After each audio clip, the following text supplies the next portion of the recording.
What's going on in your head? What's wrong with your head? Yeah, there's actually nothing wrong with the way you're drawing heads, but if you click on this video, that means there's something you want to learn, right? And just like the title says, this is a video tutorial about the Loomis Method. I will explain it in the next 5 minutes, and I'm pretty sure you'll be able to do it too and draw better head shapes, I guess. So what exactly is the Loomis Method and why you should use it? Well, the Loomis Method is... I'm too lazy to explain it like that. So instead, let's just get straight to it. How do you draw a portrait head using the Loomis Method? First, draw a circle. You don't need to draw a perfect circle. The reason is simple. You are only using this circle as a guide, not as the final head shape.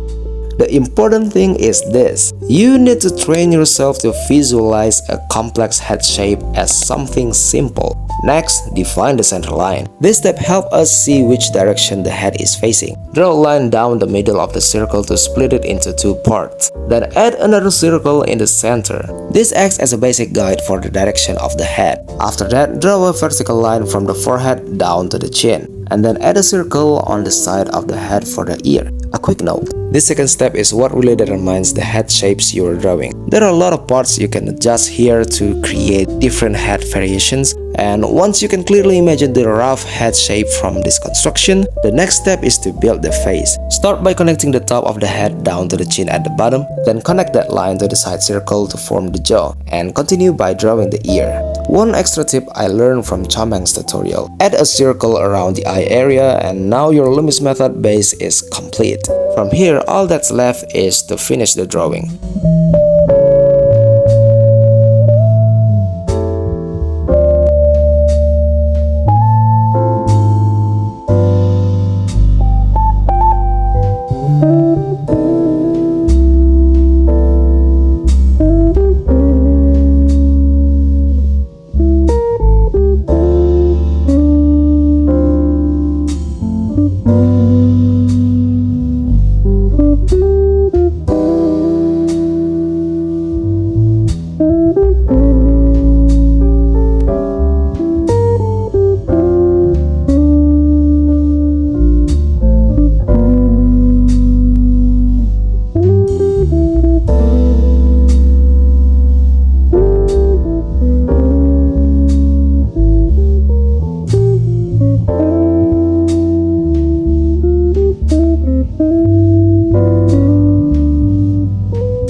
Easy, right?